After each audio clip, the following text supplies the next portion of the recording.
దేవుని పరిశుద్ధమైనటువంటి నామానికి మహిమ గాక. ప్రభు ఇచ్చినటువంటి గొప్ప తరుణాన్ని బట్టి నేను మరొకసారి ప్రభువుని స్తుతిస్తుంటున్నాను. మీరందరూ కూడా బాగున్నారని నేను భావిస్తుంటున్నాను. నేను ప్రార్థన చేస్తుంటున్నాను. తప్పక దేవుడు మీ కుటుంబాల్లో క్షేమాన్ని, సమాధానాన్ని, సంతోషాన్ని సమృద్ధిగా ప్రభు అనుగ్రహించాలని కోరుతుంటున్నాను. ప్రియమైనటువంటి దేవుని బిడ్డలారా, గడిచిన కొన్ని దినాల నుంచి కొర్నేలి కుటుంబాన్ని గురించి మనం ధ్యానిస్తుంటున్నాం. కొర్నేలి కుటుంబం కొండ మీద ఉన్నటువంటి కుటుంబం అని మనము ధ్యానించాం. దేవుడు కొర్నేలిని ఎందుకు కొండ మీద నిలిపాడో కూడా మీకు అనేకమైనటువంటి విషయాలు గడిచిన వీడియోస్లో, సందేశాల్లో మీకు తెలియజేశాను. కొర్నేలి దేవుని యందు భయభక్తులు కలిగినటువంటి కుటుంబం అని, కొర్నేలి దాన ధర్మాలు చేసేటటువంటి కుటుంబం అని, ఇలా కొర్నేలి దేవుని మాటకు విధేయత చూపించేటటువంటి కుటుంబం అని గడిచిన వీడియోస్లో నేను తెలియజేశాను. తప్పక ఆ వీడియోస్ వినకుంటే దయచేసి విని ప్రభువుని కనపరచాలని, ఆ సత్యాన్ని నేర్చుకొని దాన్ని అవలంబించి ప్రభువుకి ఇష్టలుగా బ్రతకాలని నేను ప్రేమతో కోరుతుంటున్నాను. అపోస్తల కార్యం 10వ అధ్యాయంలో కొర్నేలి కుటుంబం గురించి రాయబడింది. ఈ దినాన మరొక విషయంతో మీ ఎదుటకు రావాలని నేను ప్రేమతో కోరుతుంటున్నాను. దయచేసి వాక్యాన్ని వినడానికంటే ముందుగా దయచేసి మిమ్మల్ని అందరినీ కూడా ప్రేమతో కోరుతుంటున్నాను. ఇంతవరకు మీరు సబ్స్క్రైబ్ చేయకుంటే తప్పక సబ్స్క్రైబ్ చేసుకోండి, తప్పక లైక్ చేయండి, తప్పక కామెంట్ చేయండి, తప్పక ఇతరులకు షేర్ చేయాలని నేను ప్రేమతో విన్నవించుకుంటున్నాను. దేవుని ప్రజలారా, తప్పక మీ ప్రార్థన, మీ సహకారం నాకు అవసరమని కూడా నేను ప్రేమతో తెలియజేస్తుంటున్నాను. అపోస్తల కార్యం 10వ అధ్యాయంలో కొర్నేలి కుటుంబం, ఈ కొర్నేలి కుటుంబంలో మరొక విషయాన్ని మనం చూడాలంటే 23వ వచనాన్ని నేను చదవాలని నేను కోరుతుంటున్నాను. 10వ అధ్యాయం 23వ వచనం. మరునాడు అతడు లేచి, అంటే పేతురు లేచి యొప్పే నుంచి బయలుదేరాడు. యొప్పేలో ఉండేటటువంటి కొంతమంది సహోదరులు, అదేవిధంగా కొర్నేలి ఇంటి నుంచి వచ్చినటువంటి ఇద్దరు ఆ యొక్క పనివారు కలిసి వారితో కూడా బయలుదేరను. యొప్పే వారైన కొందరు సహోదరులను వారితో కూడా వెళ్ళిరి. మరునాడు వారు కైసరియాలో ప్రవేశించిరి. అప్పుడు కొర్నేలి తన బంధువులను, ముఖ్య స్నేహితులను పిలిపించి వారి కొరకు కనిపెట్టుకొని యుండెను అనే మాట రాయబడిందని. కనిపెట్టుకొని యుండెను. ఈ కుటుంబం దేవుని సేవకులను సన్మానించే కుటుంబం. ఈ కుటుంబం దేవుని సేవకులను గౌరవించే కుటుంబం అని మనము అర్థం చేసుకోవాలి. దేవుని జనాంగమా, ఈ కుటుంబం ఎందుకు కొండ మీద ఉంది?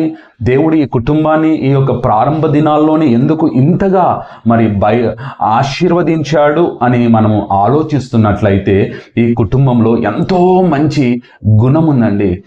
నా పేరట వచ్చువానికి ఒక గిన్నెడు మంచినీళ్ళు ఇచ్చిన దాని ప్రతిఫలం పోగొట్టుకోరని యేసు ప్రభువారు తను తెలియజేశారు ఈ భూమి మీద ఉన్నప్పుడు. అలాంటిది ఈ కుటుంబం ఎంత అద్భుతంగా సన్మానిస్తున్నారు, ఈ కుటుంబం ఎంత అద్భుతంగా గౌరవిస్తుంటున్నారు అంటే, ఆ సేవకులు రాకమునుపే మీరు ఆలోచిస్తుంటున్నారా? ఈ కుటుంబంలో ముఖ్య స్నేహితులు ఉన్నారు, బంధువులు ఉన్నారు, పనివారు ఉన్నారు, తన భార్య ఉంది, తన పిల్లలు ఉన్నారు. అందరు కలిసి సేవకుడు రాకమునుపే అందరు సిద్ధంగా ఉన్నారండి. అవును, ఒక సేవకుడు సంతోషంగా ఉండడం, సంతోషంగా వాక్యం చెప్పడం, సంతోషంగా ప్రజలను మేపడం, సంతోషంగా ప్రజలను నడిపించడం ఎంతో ప్రాముఖ్యమైనటువంటి విషయం. దుఃఖముతో దేవుని సేవకులు పని చేయొద్దని దేవుని వాక్యంలో బహు స్పష్టంగా తెలియజేయబడిందండి. దయచేసి హెబ్రీయులకు రాసినటువంటి పత్రికలో కూడా ఒక చక్కని మాట రాయబడింది. ఆ మాటను మీ ఎదుట చదవాలని నేను ప్రేమతో కోరుతున్నాను. హెబ్రీయులకు రాసినటువంటి పత్రిక 13వ అధ్యాయంలో 7వ వచనంలో ఇలా రాయబడింది: మీకు దేవుని వాక్యమును బోధించి మీ పైని నాయకులుగా ఉన్న వారిని జ్ఞాపకం చేసుకొని వారి ప్రవర్తన ఫలమును శ్రద్ధగా తలంచుకొనుచు వారి విశ్వాసమును అనుసరించుడు. మీ పైన ఉన్నటువంటి నాయకులను అనుసరించాడు. మీ పైన ఉన్నటువంటి నాయకులను, వారి యొక్క ప్రవర్తన ఫలమును శ్రద్ధగా తలంచుకోవాలి అనే మాట కూడా రాయబడింది. అంటే మన పైన ఉన్నటువంటి నాయకులను బాధ పెట్టొద్దు. మన పైన ఉన్నటువంటి నాయకులను, మన ఆత్మలను కాపాడుతున్నటువంటి మనము ఈ లోకం మాలిన్యంలోనికి పడిపోకుండా దేవుని వాక్యం ద్వారా మనల్ని పోషిస్తున్నటువంటి నాయకులను మనం సన్మానించాలి అనేటటువంటి విషయాన్ని మనం అర్థం చేసుకోవాలని నేను ప్రేమతో కోరుతుంటున్నాను. మీరు గమనించాలి, ఇంకొక 17వ వచనంలో కూడా ఇలా రాయబడిందండి. అదే హెబ్రీయులకు రాసినటువంటి పత్రిక 13వ అధ్యాయం 13వ అధ్యాయం 17వ వచనంలో, మీ పైని నాయకులుగా ఉన్నవారు లెక్క ఒప్పజెప్పవలసిన వారి వలె మీ ఆత్మలు కాయుచున్నారు. వారు దుఃఖముతో ఆ పని చేసిన ఎడల మీకు నిష్ప్రయోజనము కనుక దుఃఖముతో కాక ఆనందముతో చేయనట్లు వారి మాట విని వారికి లోబడి ఉండుడి. ఎంత చక్కగా ఉందండి ఇది మాట. ఈ మాట ప్రతి విశ్వాసి, ప్రతి దేవుని బిడ్డ, మరి ప్రతి ఒక్క సంఘం వినవలసినటువంటి మాట అని అర్థం చేసుకోవాలి. సంఘాల్లో మరి సేవకులను గాయపరిచేటటువంటి వారు ఎంతో మంది ఉంటారండి. సంఘాల్లో సేవకులను కించపరిచేటటువంటి వారు ఎంతో మంది ఉంటారండి. సంఘాల్లో మరి సేవకుల మీద లేనిపోని మాటలు అనేటటువంటి వారు ఎంతో మంది ఉంటారండి. సంఘాల్లో మరి సేవకులను మరి చిన్న చూపు చూచేటటువంటి వారు ఎంతో మంది ఉంటారండి. మరి సంఘాల్లో సేవకుల మీద మరి అపనిందలేసేటటువంటి వారు ఎంతో మంది ఉంటారు. మరి సంఘాల్లో మరి సేవకులను మరి వారి యొక్క పేరును చెడిపేటటువంటి వారు ఎంతో మంది ఉంటారు. సంఘాల్లో సేవకులను ఒక పనివారుగా చూసేటటువంటి వారు కూడా ఎంతో మంది ఉంటారు. సంఘాల్లో మరి సేవకులను కేవలము మరి వారిని హ్యూమిలేట్ చేస్తూ, వారిని బాధపరుస్తూ, వారి దేవుని వాక్యాన్ని మరి చెప్పాలని చెప్పడానికి వారిని ప్రోత్సహిస్తుంటారు.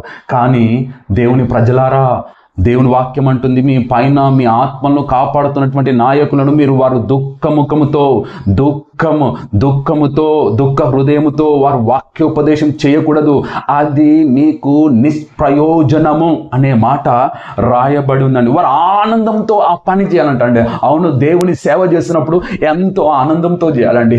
దేవుని సేవ చేస్తున్నప్పుడు ఎంతో ఉత్సాహంతో చేయాలండి. దేవుని సేవ చేస్తుంటున్నప్పుడు ఎంతో ఆహ్లాదకరంగా చేయాలండి. దేవుని సేవ చేస్తున్నప్పుడు ఎంతో బలముతో చేయాలండి. దేవుని సేవ చేస్తుంటున్నప్పుడు ఎంతో ఎంతో దేవుని యొక్క కృపను అనుభవిస్తూ, మరి దేవుని సన్నిధిని అనుభవిస్తూ, మరి ప్రజల యొక్క క్షేమాన్ని కోరుతూ మరి సేవను చేయాలి. కానీ దుఃఖముతో వారిని సేవ చేయకూడదని దేవుని వాక్యం సెలవిస్తుంటుంది.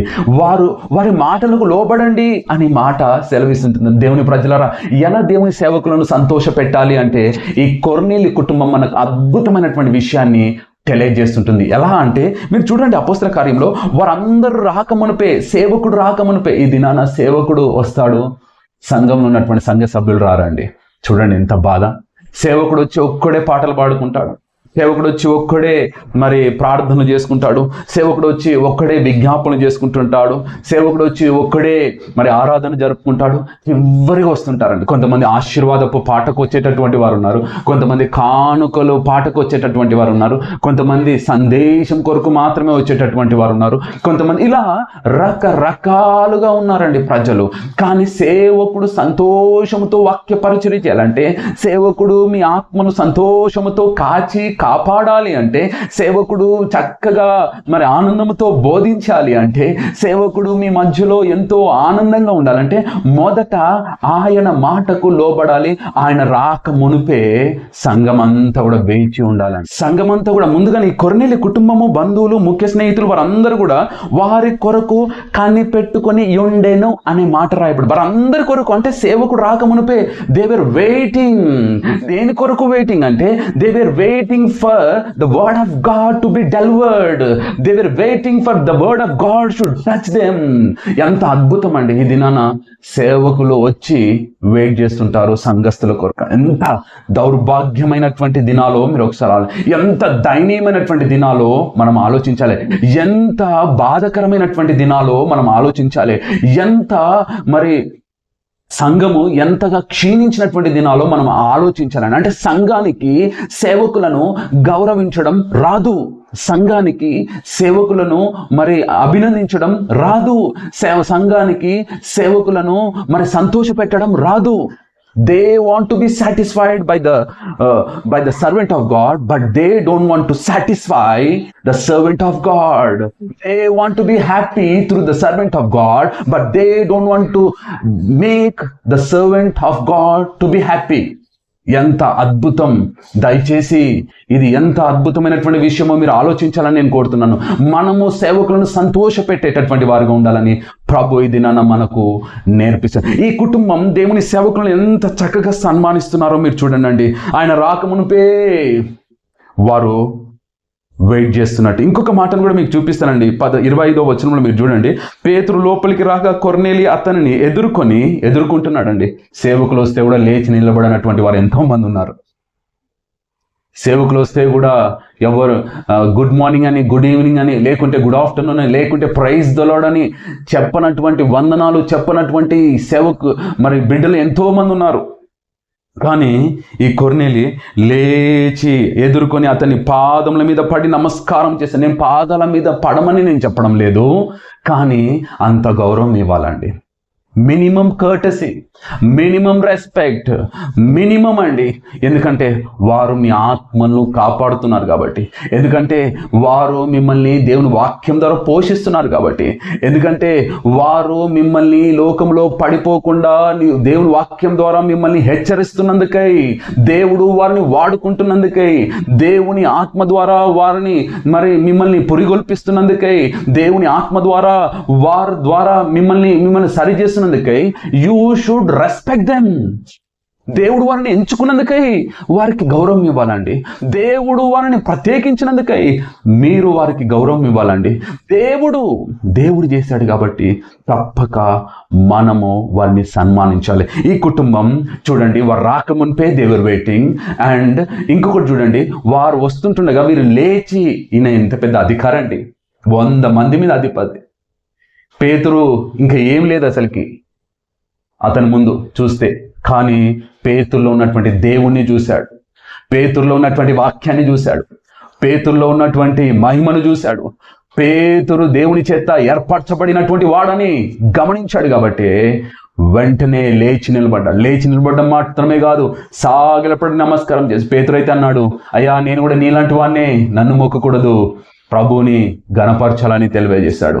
దేవుని జనాంగమా, దేవుని సేవకులారా, దేవుని బిడ్డలారా, ఓ దేవుని సంగమా, గమనించండి. సేవకులను సంతోషపెడదాం.